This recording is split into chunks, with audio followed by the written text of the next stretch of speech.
And so, no, I'm not going to apologize. Not everybody who came to America was a Christian, nor do they have to be, nor should they be. None of our founding fathers were perfect, neither will we. But despite our iniquities, the forefathers understood the importance of society operating within a moral fabric of the word, regardless of their belief, and the importance of individual freedoms, such as freedom of speech, freedom to assemble, and of course, freedom of religion. People are free in this great nation to worship any God of their choice, including themselves as God, and to exercise their religious freedom within the boundaries of our laws. And so I would encourage us to return to the Constitution. Yeah, and saying whatever the hell they want to, as long as they do it without Palm Bay Commissioner next to their name. You can do it as a private citizen. You've got way too many constituents that you answer to.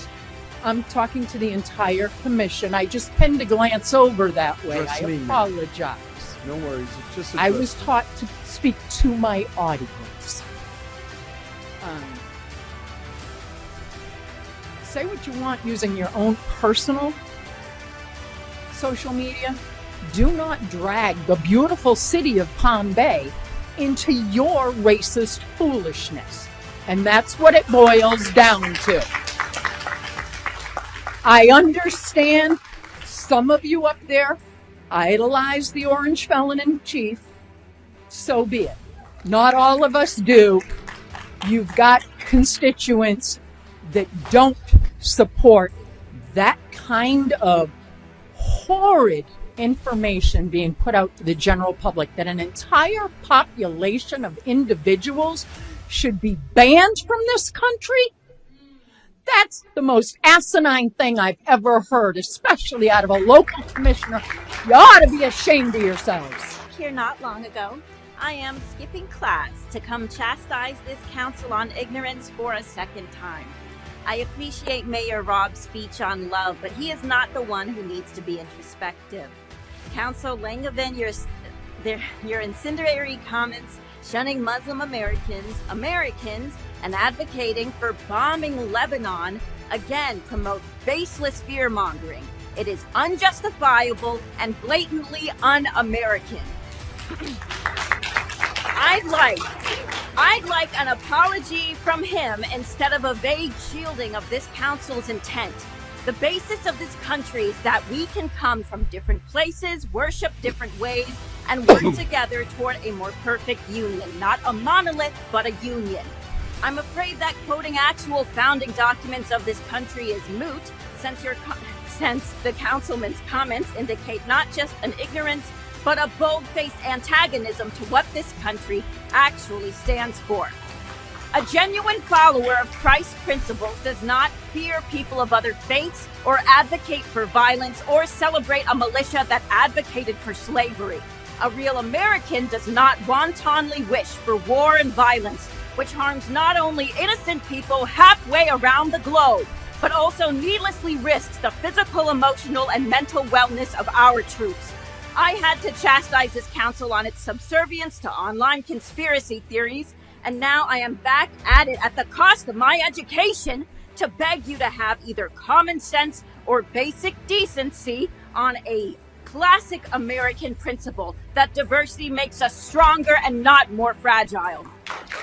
I noticed the councilman's comments a couple weeks back on how he's an American who would never tolerate other nations' flags in a local park. And honestly, I wanted to warn Mickey Mouse that he'd be coming for Epcot any day.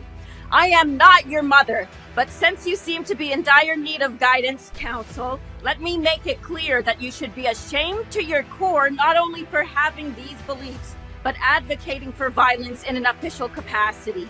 I pray that you clean up your act. I don't want to have to skip class another time, but I am a real American and I will not tolerate uninformed rhetoric promoting visceral hate and calling it patriotism. I am not well read on the white power message boards, but I did pay attention in history class, and I love nothing more than to teach you how this nation was founded not on Christianity's domination, but on the ability to live freely and in peace. Thank you. Who have been great neighbors for 20 plus years. Okay, he couldn't be here because right now he's working in the Defense Department. He's working with the contractors to keep our nation safe. It is my belief that anyone who cannot correctly and with an honest eye read the Constitution should not be a member of a city council and should be removed immediately. Likely that won't happen. My people came from Ireland, okay? This is appalling to read these kind of comments from a council member in Palm Bay, Florida. My people were shunted along to other shores because of their religious beliefs and their ethnicity. And I suspect many of the members of this board also have Irish roots. I can't believe what I'm reading in this day and age.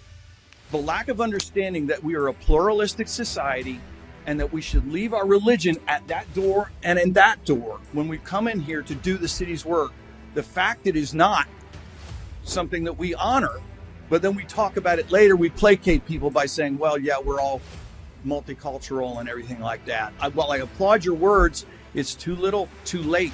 Something has to be done. Thank you. Pilgrims that came from this land fleeing religious persecution.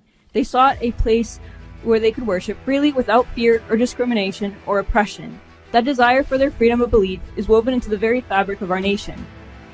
To deny anyone of the same right today not only contradicts our core American values, it dishonors the struggles and sacrifices of those who came before us.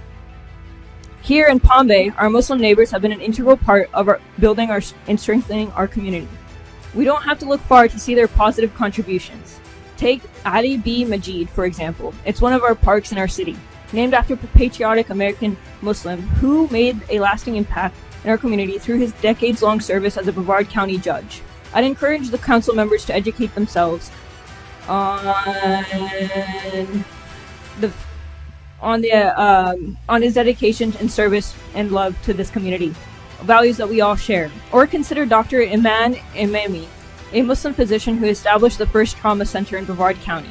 His work has saved countless lives and continues to benefit every resident, regardless of race, religion, or background. So when hateful rhetoric is spread suggesting that Muslims don't belong here, we have to ask, what exactly are you talking about? How can anyone ignore the clear positive contributions of our Muslim neighbors? This rhetoric doesn't come from facts, and it certainly doesn't come from any place of moral leadership. It comes from fear, ignorance, and refusal to see the truth. That diversity makes us stronger.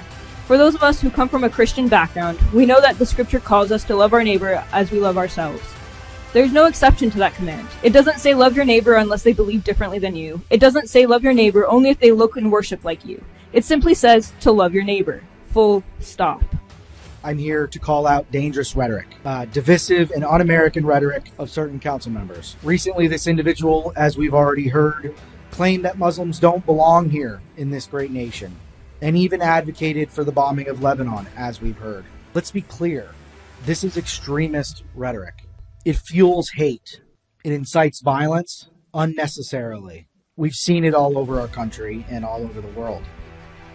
He's clearly forgotten that America was built on religious freedoms, as we've heard over and over again. That Muslims have...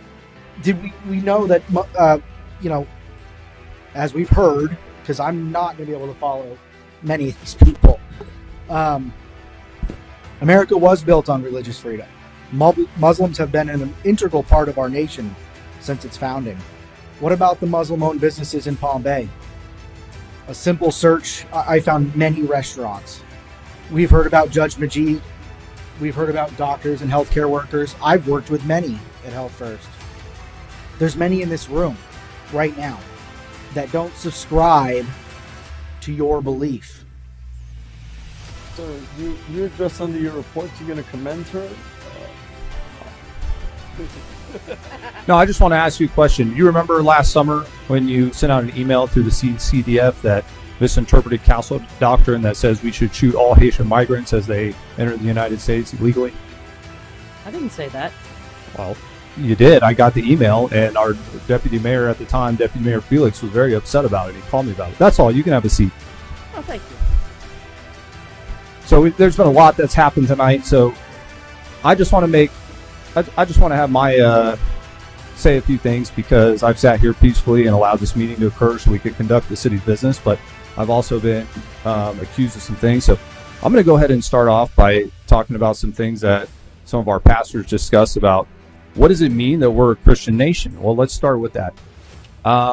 It doesn't mean that we have more Christians than anybody else. It doesn't mean that we're a theocracy. It means that in the beginning of our nation's founding, we had men who were good Christians, and they created an idea in our Constitution and our form of government that was based off a lot of Christian principles.